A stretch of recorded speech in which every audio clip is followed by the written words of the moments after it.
Et avec nous, comme tous les mercredis, Pierre Jacquemin. Bonjour Pierre, merci d'être avec nous, rédacteur en chef de Politis, et Nicolas Frissette. Bonjour Nicolas. Bonjour, merci d'être là, éditorialiste politique à la Tribune dimanche. On va parler, sans grand suspense, de la campagne des Européennes J-4 et les candidats jettent leur dernière force dans la bataille pour convaincre les électeurs. Steve, vous avez passé une très bonne soirée hier. Vous avez suivi le débat entre les têtes de liste. J'ai suivi le débat, je vous dirai ce qu'il faut retenir. En tout cas, je vous donnerai les grands moments de ce débat. Et la table est encore en train de tomber, je sais pas pourquoi. À chaque fois que vous êtes là, il y a un problème avec la table. Allez, c'est parti pour ce club spécial européen.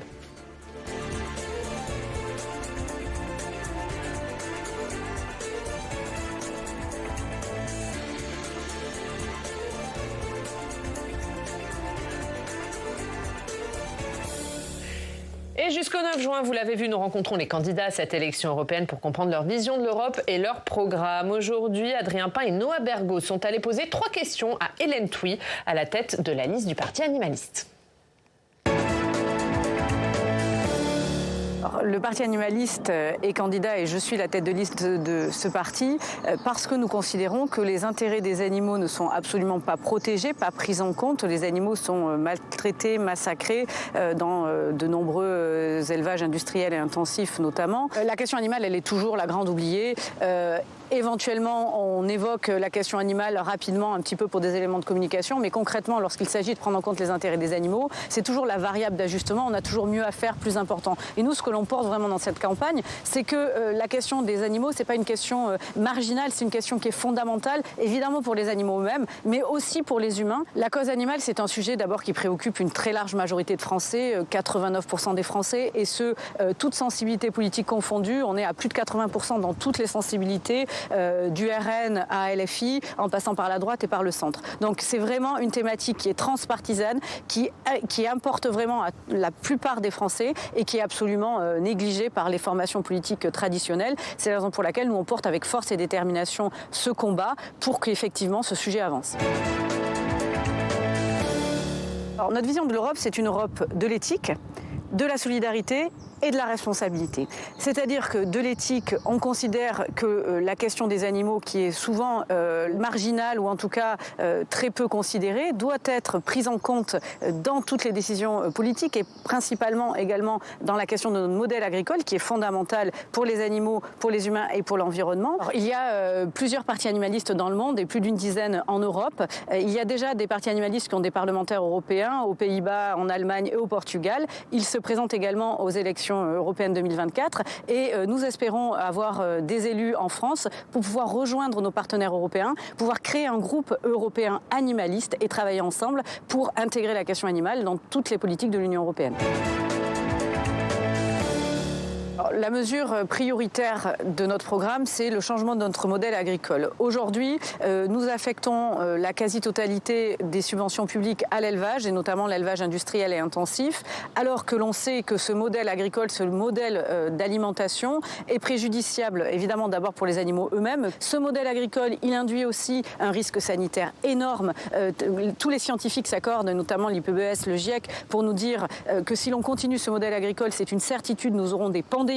Une autre problématique que pose ce modèle agricole, c'est le gaspillage considérable de ressources. Pour faire 1 kg de protéines animales, il faut 7 kg de protéines végétales. Donc la seule façon, c'est de diviser notre alimentation carnée au minimum par 2 sous 5 ans. Ça permettra d'éviter des risques majeurs de santé publique, des maladies communes qui engendrent beaucoup de décès comme les risques cardiovasculaires, le diabète, le cholestérol, d'éviter les pandémies, d'éviter aussi le gaspillage de ressources et les pollutions qui sont inhérentes à ce modèle agricole et tout le changement climatique aussi qui en résulte. Et voilà pour Hélène Thuy, qui est donc candidate à la tête de la liste du Parti animaliste. On va parler du débat d'hier, Steve, puisque c'était le dernier débat entre les principaux candidats. Débat décisif ou pas? Oui, décisif, c'était comme ça en tout cas qu'il était présenté. C'était effectivement le tout dernier débat avant le scrutin de dimanche. Il y en a eu beaucoup, des débats entre les principales têtes de liste. Le premier et le meilleur a eu lieu sur Public Sénat mi-mars. Et puis il y a eu notamment LCI, BFM TV, CNews et donc France 2 hier. 8 candidats réunis à nouveau sur un même plateau. Plusieurs thèmes, guerre en Ukraine, immigration, transition écologique. Que retenir de la tonalité générale de ce dernier affrontement? Allez-y, servez-vous, écoutez. Je rappelle, pour tous ceux qui ne le savent pas, que votre parti le Rassemblement national et avant vous le Front national a été créé par des anciens Waffen-SS. Donc oui, monsieur Bardella, vous êtes les héritiers des nazis et votre idéologie le démontre aujourd'hui. Est-ce que vous voulez répondre à la question, Manobré? Est-ce que vous voulez répondre à la question qui était posée? À la question parce que... Parfaitement signé, une question chercher des bras ailleurs pour ne pas répondre au problème de notre modèle social. On avait imaginé vous donner 1 minute pour répondre à cette question. On aurait peut-être dû imposer cette règle-là. Vous aurez une question très intéressante. Pour moi, c'est une question essentielle. C'est une question essentielle. Et personne n'y a répondu, donc je veux bien le faire. Ah non, on avance si vous le voulez bien. Voilà, belle cacophonie. Il n'y a pas eu que ça, mais il y a quand même eu beaucoup de ça. C'était donc le dernier débat avant le scrutin. Pas certain qu'il ait vraiment permis aux Français de faire un choix définitif, alors qu'avant même ce débat, un Français sur 3 disait pouvoir encore changer d'avis d'ici à dimanche. Oui, on va continuer évidemment à parler de ce débat, mais d'abord la question, c'était le dernier, si vous l'avez dit en introduction. Nicolas, débat décisif ou pas pour vous ?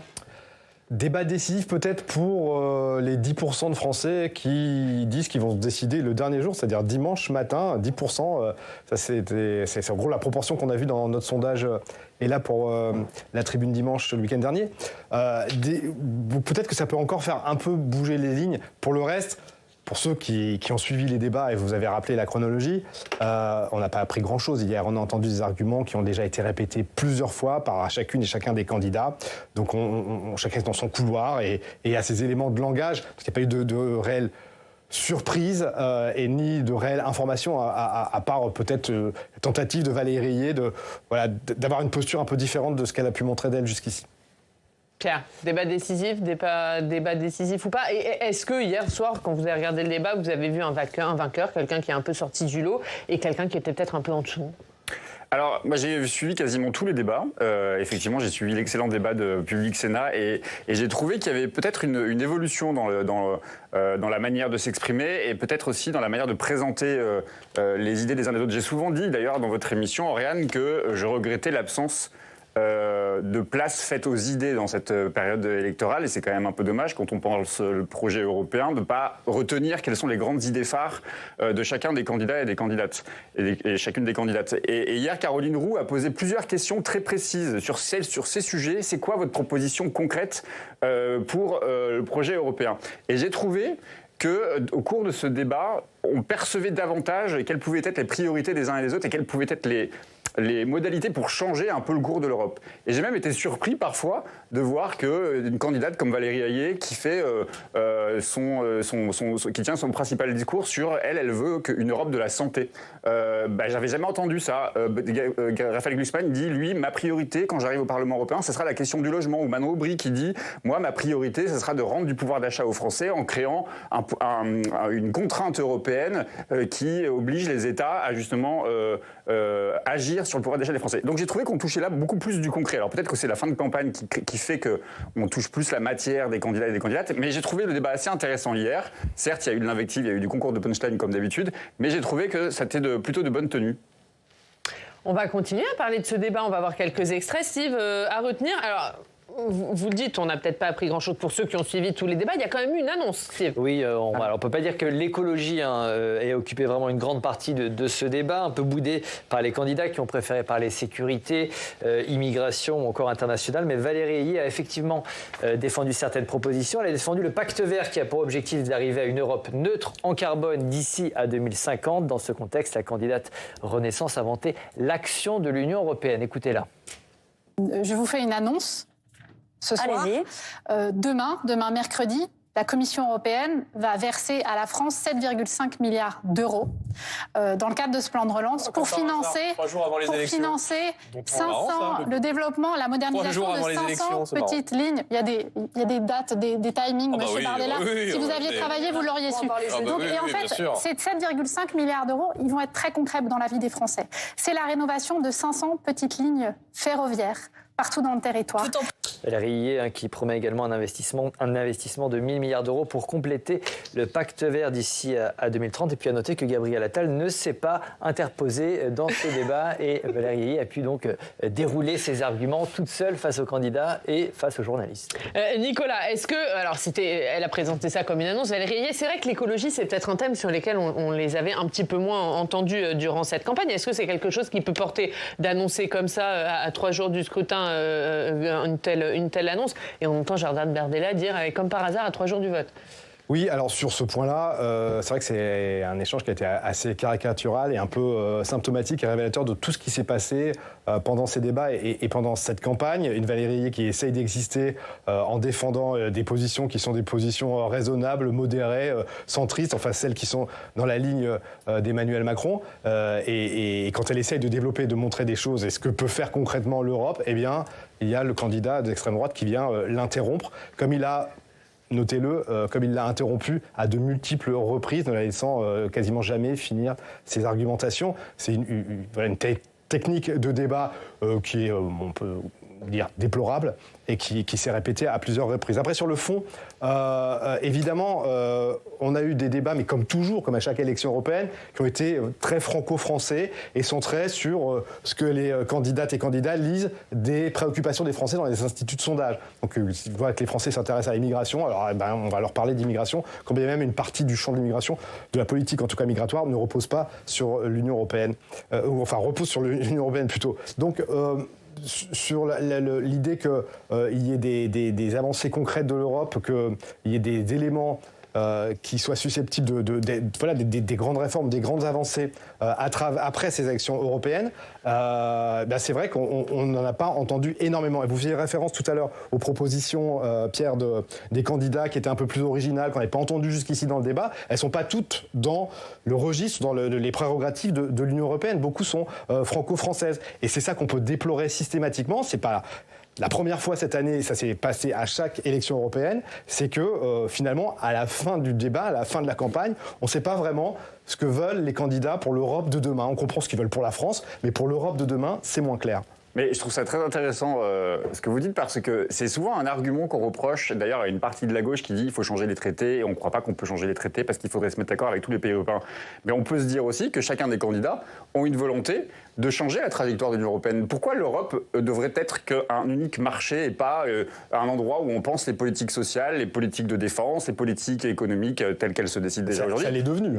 Ça l'est devenu, mais donc justement, pourquoi? Enfin, ce que je veux dire, c'est qu'on a bien vu au moment du Covid, par exemple, qu'il y avait une nécessité que l'Europe réfléchisse à un projet autour de la santé.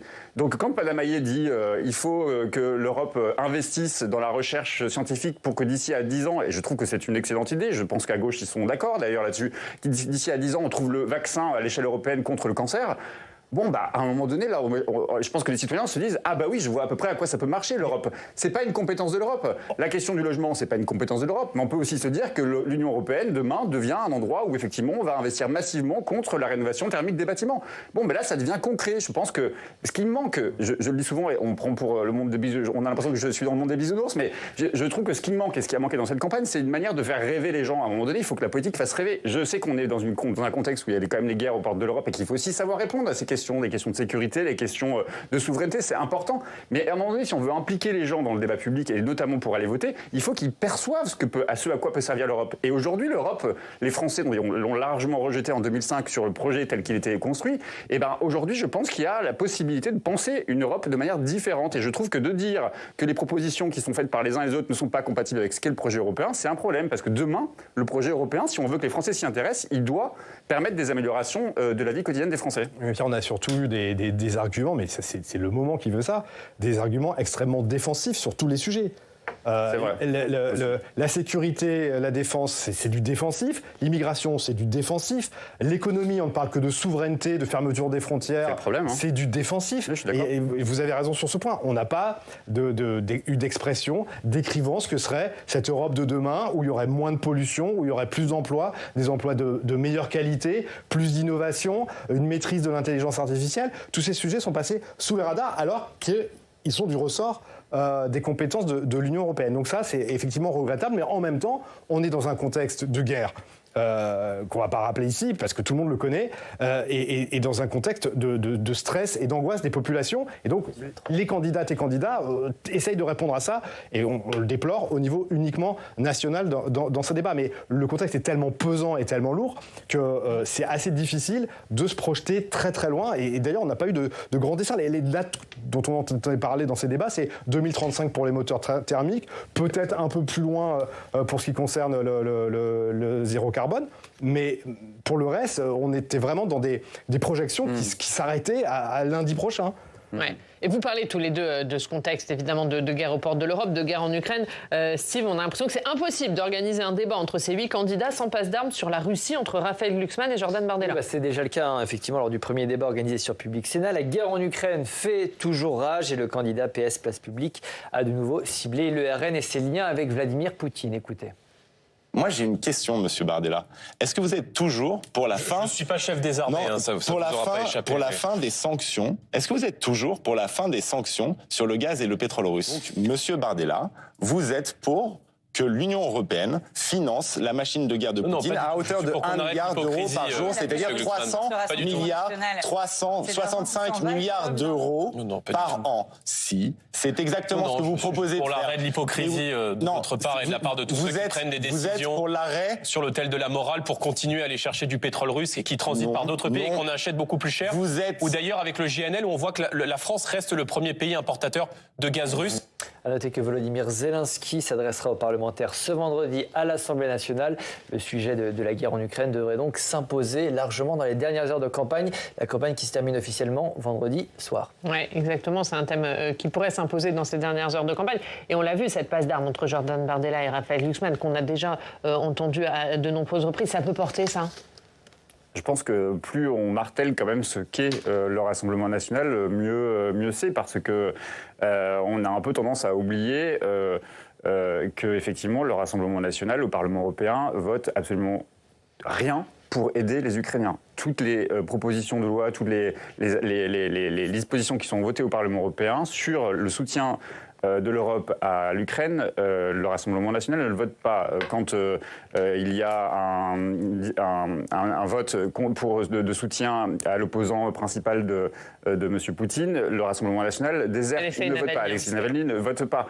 Le Rassemblement national a une dette vis-à-vis de la Russie de Poutine. On sait très bien qu'il y a eu des prêts qui ont été faits de la Russie pour financer les campagnes du Rassemblement national. Qui ont été remboursés aussi. Non, mais qui ont été remboursés, mais la dette, je veux dire, il y a une dette morale, il y a une dette, il y a des liens. Il ne peut pas nous expliquer qu'ils n'ont pas un lien aujourd'hui avec l'oligarchie russe. Et par ailleurs, ils ont beau dire qu'ils ne sont pas alignés sur les mêmes positions, mais vous avez reçu ici sur ce plateau un de leurs candidats qui, lui, est ouvertement pro-Poutine. Donc à un moment donné, il faut pas se raconter des histoires. Thierry Mariani, c'est lui dont vous parliez. J'ai pas cité, oui, Thierry Mariani. Qui représentait Jordan Bardella lors du débat de Public Sénat. Et c'est bien de le rappeler. Je ne sais pas si c'est efficace, mais en tout cas, il faut le rappeler. Nicolas ? Oui, il y a une facilité et une commodité pour Jordan Bardella, qui est aussi un argument, malheureusement, de dire que l'Europe continue d'acheter et de se fournir en Russie, notamment pour le gaz. Donc ça, et la France, il dit aussi, et la France. Mais c'est un échec européen, ça. C'est un échec, notamment, dans la relation franco-allemande. Mais donc ça, c'est son argument massu. C'est un de ses arguments contre Valérie Hédier. De dire, vous dites ça, mais la France continue à importer du gaz russe. Il le resserre systématiquement, et on a vu ses adversaires être en grande difficulté à ce moment-là parce qu'ils ne savent pas à quoi répondre, ils ne savent pas dire on va arrêter la semaine prochaine. Bon, alors l'objectif est d'arrêter. L'Union européenne a fixé très clairement cet objectif, mais il n'y a pas, pour l'instant, pas de perspective de date claire et nette à laquelle on arrêterait d'acheter du gaz russe. Donc effectivement, cet argument-là, il le sert à toutes les sauces, mais c'est pas la même chose. Mais ça peut porter dans l'opinion cet argument d'hypocrisie, de dire vous attaquez la Russie, mais en même temps vous continuez à importer oui, à partir du moment où on met tout sur le même plan et où on mélange tout. Alors si vous mettez sur le même plan le fait de sauver des vies et le fait d'acheter du gaz, c'est ce qui est fait par Jordan Bardella dans ce débat. Il répond avec un argument qui met sur le même plan des vies et du gaz. Donc forcément, si on répond pas à ça, si personne ne répond à ça, eh ben il a gagné le débat. Et c'est ça, je pense, un des enseignements majeurs de cette campagne, c'est d'avoir constaté que le Rassemblement national, au-delà de sa normalisation, de sa banalisation et le fait qu'il porte des cravates à l'Assemblée nationale, a aussi énormément progressé dans ses argumentaires et dans sa capacité de réponse à tout ce qu'on peut lui reprocher à juste titre. Et donc c'est un appel, je pense que c'est tous les autres partis doivent en tirer une leçon, c'est un appel à travailler davantage et à être davantage à l'offensive et à la riposte face aux arguments typiques de l'extrême droite. Il n'y a qu'à Faucon. Donc effectivement, si l'extrême droite sort aussi haut qu'on l'attend dans les sondages dimanche prochain, ça sera, espérons-le, l'électrochoc nécessaire et indispensable pour tous les partis de gouvernement républicains et démocratiques. Un mot peut-être sur Raphaël Glucksmann, ou peut-être d'abord sur la fin de ce que disait Steve, sur Volodymyr Zelensky, qui sera vendredi à l'Assemblée nationale. On sera à 2 jours du scrutin. C'est pas forcément, ça fait pas l'unanimité, ce choix d'un discours devant l'Assemblée nationale auprès des parlementaires français. Est-ce que c'était opportun de faire ça ? Moi, je pense que dès qu'il est question de donner la parole au peuple ukrainien et à travers le président ukrainien Volodymyr Zelensky, c'est toujours bienvenu. C'est sûr qu'on est dans une campagne électorale. On va reprocher au président de la République de s'exprimer jeudi soir sur TF1 et France 2. On va reprocher à la vie de continuer. Donc il y a quelque chose qui va... Enfin, je veux dire, il y a quelque chose... Oui, c'est problématique parce que ça percute la campagne électorale.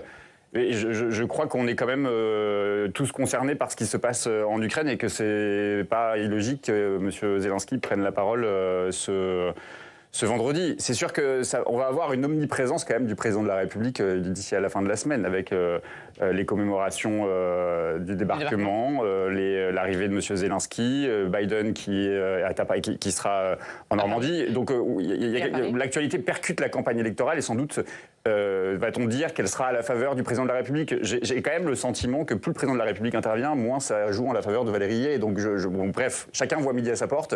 Je pense que tout le monde continue de faire sa campagne. Il y a une actualité qui percute ces élections européennes. Je pense qu'on connaît maintenant à peu près toutes les positions et sans doute ça fera ressortir les désaccords, notamment à gauche, je pense, sur la question ukrainienne. Ce sera l'occasion pour les uns et les autres de redonner un peu les lignes qu'ils défendent. Un mot, on va parler de ce qui s'est passé hier à l'Assemblée nationale. On va faire une petite parenthèse, mais puisque Pierre disait les prises de parole d'Emmanuel Macron, il s'exprimera demain soir sur TF1, sur France 2. Est-ce que ça peut nuire à Valérie Yé ou bien ça peut lui profiter ? Non, je ne pense pas que ça puisse lui nuire fondamentalement. Enfin, il n'y a pas de raison que ça lui nuise. Il y a de mystère pour personne. Valérie Yé, la candidate de la majorité présidentielle. Donc, nécessairement, si le président s'exprime, eh ben, ça va dans le sens de Valérie Yé. Donc, je ne vois pas en quoi ça pourrait lui nuire.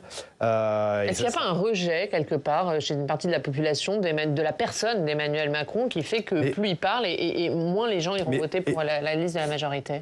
Emmanuel Macron a, depuis toujours, même avant qu'il soit président de la République, eu face à lui un pourcentage résiduel de l'opinion qui a été farouchement hostile. Ça existait avant 2017. Après 2017, ça s'est amplifié parce que forcément, il est au pouvoir, et donc il cristallise des sentiments hostiles de la part des oppositions les plus farouches à l'extrême droite et à l'extrême gauche. Donc effectivement, il y a ce socle d'impopularité qui persiste et puis qui a connu des pics, on pense par exemple au moment des Gilets jaunes. Et ça, je pense que ça ne changera jamais. Alors ça changera peut-être quand l'eau aura coulé sous les ponts, et puis on voit avec tous les anciens présidents de la République qu'il y a des cotes de popularité qui montent avec l'histoire, parce que finalement on se dit ah là là, c'est pas si mal. Et ils en ont tous bénéficié, que ce soit Jacques Chirac, Nicolas Sarkozy, aujourd'hui François Hollande. Donc pour Emmanuel Macron, ça se produira peut-être. Mais tant qu'il est en fonction, oui, il y aura cette opposition résiduelle qui lui reprochera d'avoir réformé les retraites, d'avoir fait passer la loi immigration avec les voix du Rassemblement national avant, évidemment, qu'elle soit retoquée au Conseil constitutionnel. Il y aura toujours une litanie de reproches d'une frange de l'électorat qui n'aimait pas avant et qui n'aimera pas après. Mais je ne pense pas que ça change fondamentalement la décision de l'électorat macroniste de 2022 qui aujourd'hui manque à l'appel, qui n'irait pas voter et dont Valérie Yé a absolument besoin pour dimanche prochain. Pierre, petite parenthèse, on va revenir après à ce débat européen, mais un sujet dont il a été peu question finalement hier lors du débat, c'est la question du conflit à Gaza. On va juste voir cette image, puisque c'était l'une des images fortes de la journée d'hier. C'était à l'Assemblée nationale, pendant la séance de questions d'actualité au gouvernement, qui a été une nouvelle fois suspendue. On va voir pourquoi. Alors déjà, voilà, il y avait les députés de la France Insoumise qui s'étaient coordonnés dans leur tenue pour former le drapeau palestinien, et puis la députée Rachel Keke qui a brandi un drapeau palestinien en pleine séance de questions d'actualité, comme l'avait fait son collègue la semaine précédente. Qu'est-ce que vous pensez de cette image et de ce qui s'est passé une nouvelle fois à l'Assemblée hier, Pierre ? Moi, je trouve toujours légitime quand la représentation nationale exprime son soutien à un peuple. Je pense qu'il y a moins un problème de députés de gauche, notamment, ou LFI, qu'un problème avec la présidente de l'Assemblée nationale. Je pense qu'il y a un problème, Yaël Braun-Pivet.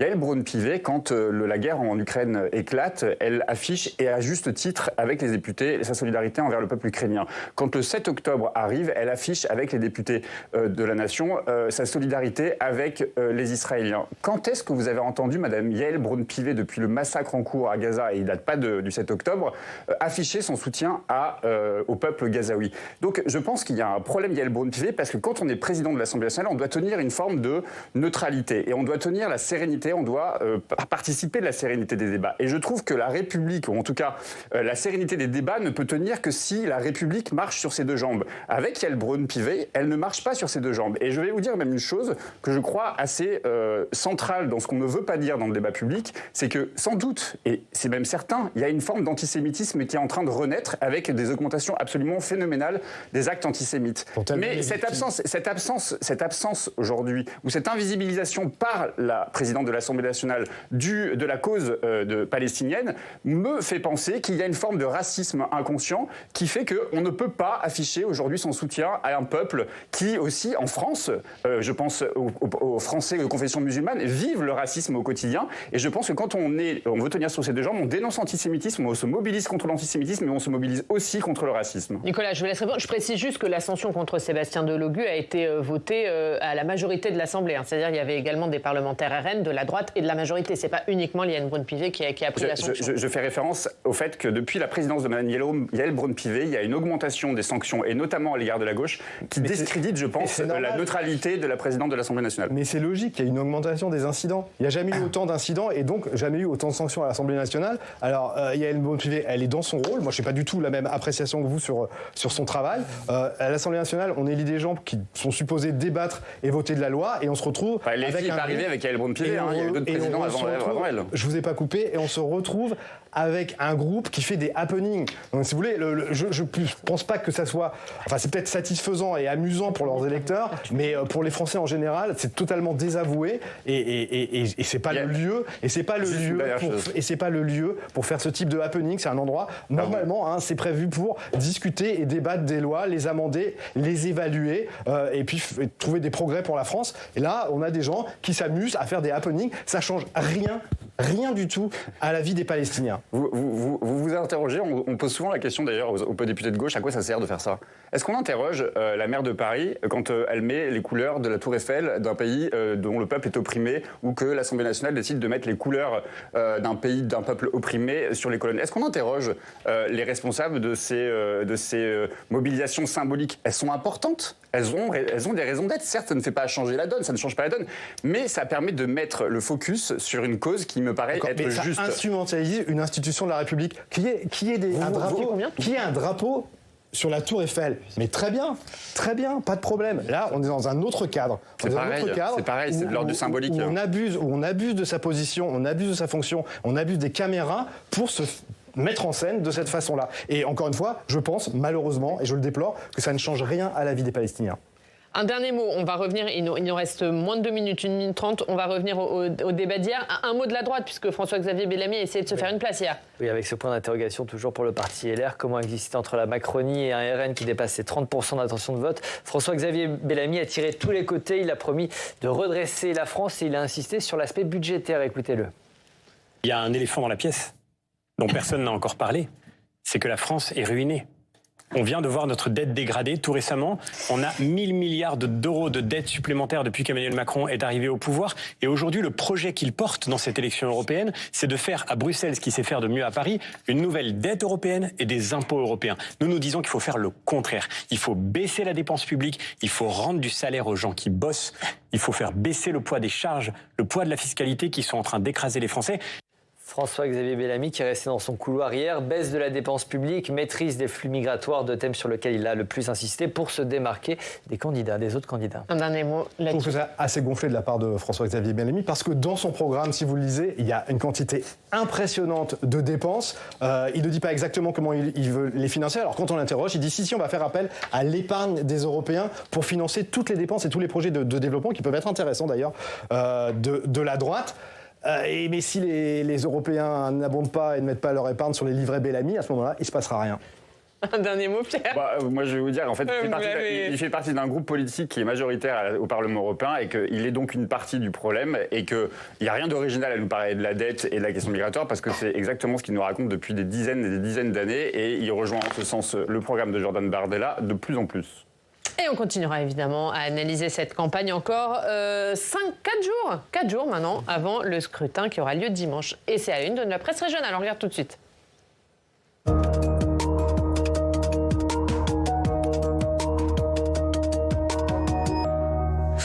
Et Steve, à la une de la presse régionale, les européennes. Oui, les DNA reviennent sur les dernières heures de campagne et le journal fait ce constat. Les partis cherchent clairement à nationaliser le scrutin. Les DNA parlent d'une dernière semaine sous très haute tension. On en a parlé, on l'a vu encore hier à l'Assemblée nationale avec cette nouvelle affaire de drapeau brandi côté insoumis. Les partis jettent leur dernière force dans la campagne. Les DNA nous disent que la campagne pour l'élection présidentielle commencera dès le lendemain du scrutin, lundi 10 juin. On se prépare au D-Day en Bretagne. Oui, c'est à la une de Ouest France. Ce mercredi débutent les commémorations des 80 ans du débarquement. Ouest France s'intéresse à ces vétérans qui traversent la Manche pour assister aux cérémonies. 29 vétérans britanniques ont refait le chemin du 6 juin 1944. Témoignage émouvant à lire dans les pages de Ouest France ce matin. Notez que les premiers hommages de ces 3 jours de cérémonie débuteront donc en Bretagne et non en Normandie. Ils auront lieu dans le Morbihan, là où est mort le premier soldat français à l'occasion du débarquement. En Loire-Atlantique, c'est jour de la flamme. À lire dans Presse Océan ce mercredi, la flamme olympique continue donc son parcours en France. Elle passera la journée en Loire-Atlantique. Elle va cheminer dans 7 communes ce mercredi. Beaucoup d'excitation et d'enthousiasme sur place. À noter que la flamme ne passera pas par la ville de Nantes. La municipalité n'a pas souhaité l'accueillir. Année record pour le transport aérien. Possiblement, oui. C'est à la une de la Dépêche du Midi. L'Association internationale du transport aérien annonce un nombre record d'utilisateurs de l'avion en 2024. 5 milliards de passagers aérien cette année. Les professionnels font même des projections. La flotte mondiale pourrait tout simplement doubler ces 20 prochaines années. Pas sûr que ce soit une bonne nouvelle pour le climat, sauf si on imagine que tous ces avions seront zéro carbone d'ici à 2050. Bon, évidemment, comme souvent avec vous, on termine par du foot. Oui, et on terminera aussi avec votre anniversaire, parce que c'est votre anniversaire aujourd'hui. Match test ce soir pour les Bleus face au Luxembourg à quelques jours du début de l'Euro. Le républicain lorrain revient sur cette préparation de l'équipe de France qui a posé ses crampons dans la ville de Metz. Face au Luxembourg, ça sera l'avant-dernier match de préparation avant la compète. Et bon anniversaire, Yann. Merci beaucoup, Steve. Merci. Carrément, voilà, il y a musique et tout. Merci la régie, merci à tous. On regarde la ligne de Pierre. Oui, Pierre, il est dans l'après. On aurait pu titrer sur vos 30 ans, cher Aurélien. Nous avons choisi la gauche. On enjambe l'élection effectivement européenne. On a quelques informations sur comment la gauche prépare l'après-défaite aux européennes. Merci beaucoup, Pierre. Merci, Nicolas. Merci, Steve. Merci beaucoup. Merci à tous de nous avoir suivis. À 18h, vous avez rendez-vous avec Thomas Hugues et nous, on se retrouve demain. Très bonne journée.